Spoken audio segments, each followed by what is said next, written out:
What up, everybody? Welcome to Music Blueprint, where we teach you how to make money. And today's topic is TikTok. I can't even say it. TikTok tips. That's really hard to say. But first, please, if you've liked any of these videos, please like and subscribe. I would be so thankful. Okay, moving on. So,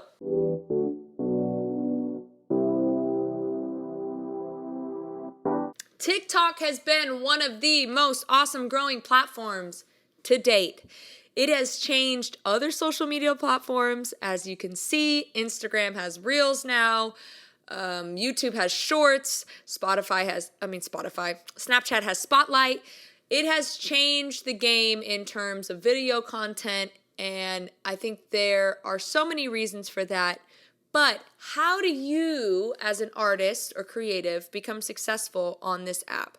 And speaking from personal experience, I've grown a lot on TikTok, and I have learned a lot of things that have helped me be successful on TikTok. And so I just thought I would share some of my insights and maybe help you be successful as well. So, first things first, make your video unbelievably interesting within the first 5 seconds. That means, I don't know, shoot in a parking garage, shoot in a car, have a big loud noise right before you sing. I mean, just something that would be out of the ordinary that would grab someone's attention. And you might, if you're not a person that's very good at positively criticizing your content, and I'm trying to use the right phrasing. I don't want you to be critical of your content, because I think the more you post, the more you find your rhythm in things. And so never be critical about what you're posting, but try to be aware about what your content is doing and why it's effective and not. Like, keep tabs. Don't be critical where it starts putting you in a hole and it prevents you from posting, because that's not good. We don't want that. I think it's much better to be like, oh, this video is not as good, and it's better to just post that video and see what it does than not post anything, if that makes sense. So that's a little side trail on that.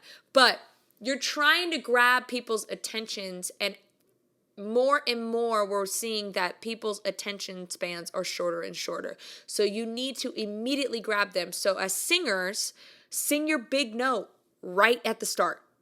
Sing your run right at the start. Show your painting. I don't know if you maybe should show your ending painting right at the start, because then that gives away what you're trying to get to at the end. But have something like, maybe your big moment is like right at the start. You splatter the canvas. People are like, what is she about to paint? Like, do something that's like jarring and shocking. Like, for me, one of my videos that did really, really well was, I was actually in a bathroom and I heard somebody singing, and I started recording myself harmonizing to them, and then they kept singing, and you couldn't even see my face. You could only see like my eyes from my forehead up, but you could tell I was in a bathroom.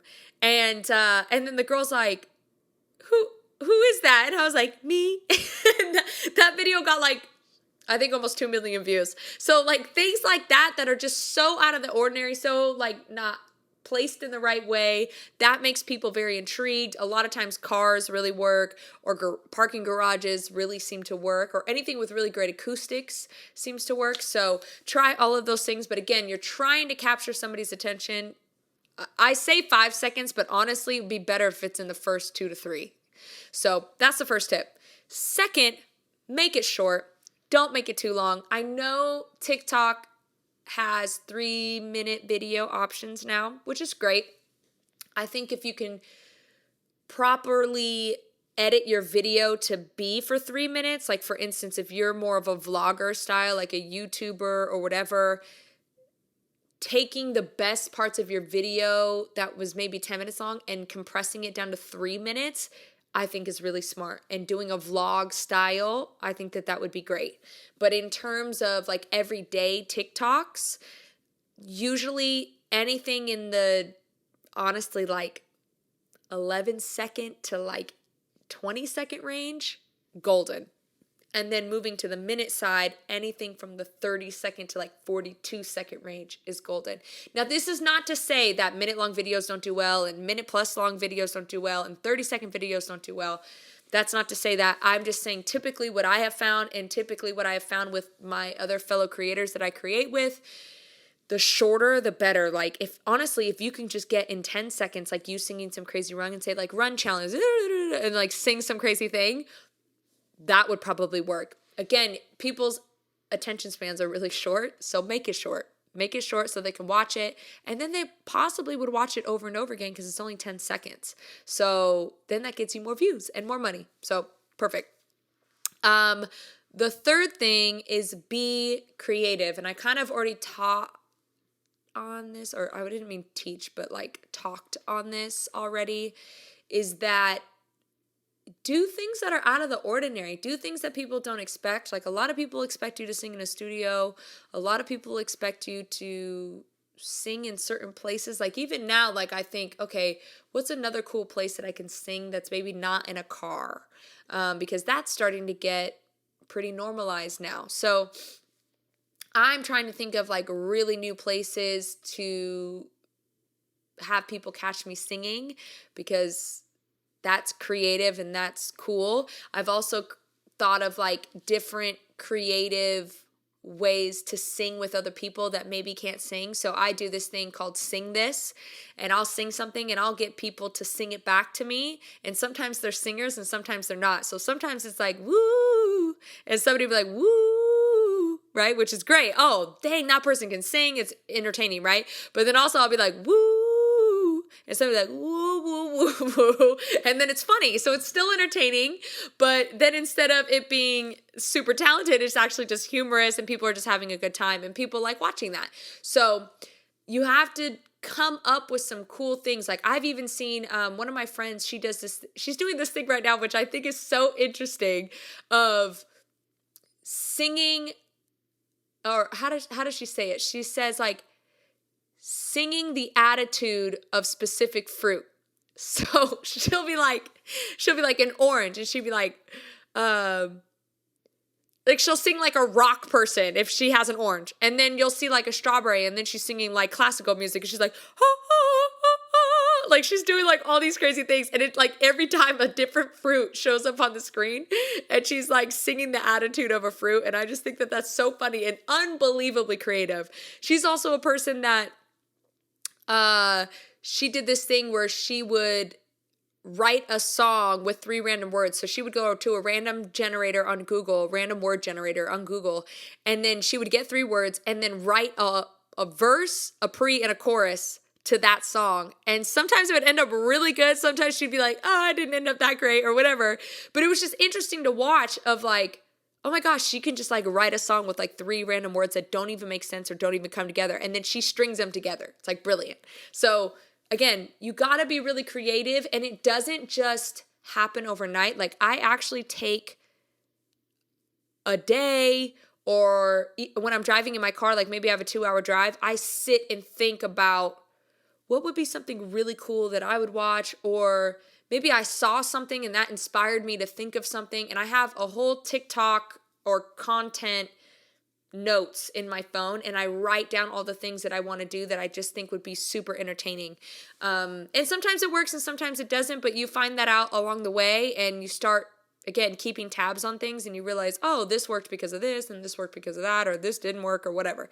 So, but you definitely have to be super creative, and I think when you are really creative and you focus on your lane and what you find to be cool, that's when a lot of this natural branding starts happening, of people are like, oh, this girl does this, or this girl's a songwriter or an artist or whatever. So, and then the final thing I would say, and I've said this before, so again, I've done a bunch of TikTok videos, so if you want to see more TikTok videos, just click this link above, or if you're on Anchor and just listening right now, go check out Music Blueprint on YouTube, and you can check out the different playlisting we have. It's usually under social media, and you can check out more TikTok stuff and other social media things that I've covered before.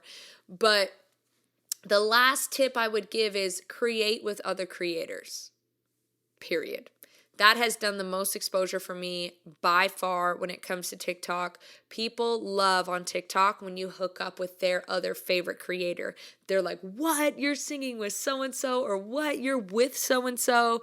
Or, for me, like, we'll get a bunch of singers together and then we'll all harmonize together. And they're like, what? You guys sound so good together. Like, people get excited about seeing groups of people together. And also, those creators then will be posting about you on their page, so their followers will then be going to your page. That's how it works. So, and sometimes it was actually funny for a while. I know you guys have seen or heard or have had Lauren Spencer Smith on this podcast. We're really, really good friends.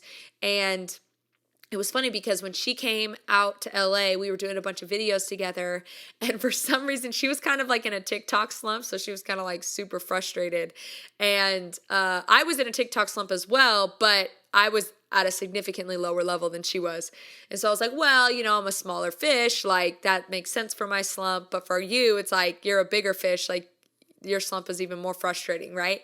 So we did all these videos together, and it seemed like every video that we posted together, they were popping off on my page, like going viral on my page, but they weren't doing squat on her page. Like, for her, not doing anything is like under 100,000 views, right? So she was just like, what the heck? Like, why are my videos not doing anything? And then mine are getting like 4 mil and like 2 mil and like all these different things. So I'm like growing, right?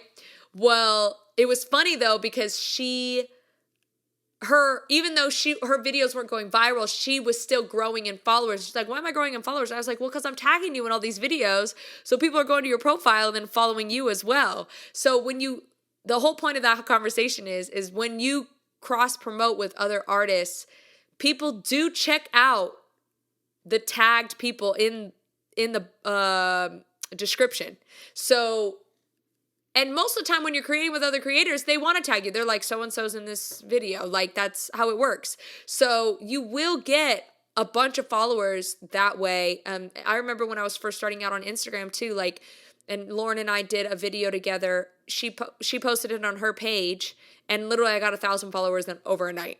It was like, what the heck? Like, that's crazy. So again, create with other creators. It just exposure-wise just works really well, and it helps you grow. And don't be like a clout chaser though, because that's like never looks good on anybody. But start with creating the people that are at your same level. Like, maybe offer to do something for free, or maybe you're a somewhat bigger fish and hit up the people that are maybe just a little bit lower than you. Like, for me, like, I have almost about 250 on TikTok, and I hit up this one kid that only has 20K, but the reason I hit him up was, one, he was unbelievably talented. He could play the guitar like a boss. And I'm just like, bro, we've got to do a video together. Like, that's going to sound so good with you playing guitar like that and me singing. That's just going to be crazy. But I also hit him up because he has a pretty good following as well. And if we do a cross promotion, even though he has less followers than me, he'll probably gain more off of me than him. It still benefits me a little bit. And who knows, maybe the video will pop off on his page. That's exactly what he needed. And then I'll get, some followers that way as well. So don't like put your nose up to the air just because somebody doesn't have the same followers than you, or like, maybe you're like, I only work with people that have higher followers. Like, don't be like that. That's not cool. And a lot of times people are giving people maybe that don't have a larger following that helping hand. And it's about time maybe that you return the favor. So that's how it should work. But yeah, work with everybody that's in your sphere of influence as you can, whether they be smaller than you or maybe bigger than you or same size as you. I just think that in general, creating with other creators is just really brilliant. And it's really cool to see a clash of styles in other videos. It's just fascinating to watch. So those are my tips for TikTok for this week. Again, I've done a bunch of videos on this, so please check those out. And if you like this video and it was helpful, please share it. But if it was only slightly helpful, please just like and comment. Or if you have any questions, please ask them below. I'm pretty active on here. And I hope to see you guys next week. Peace.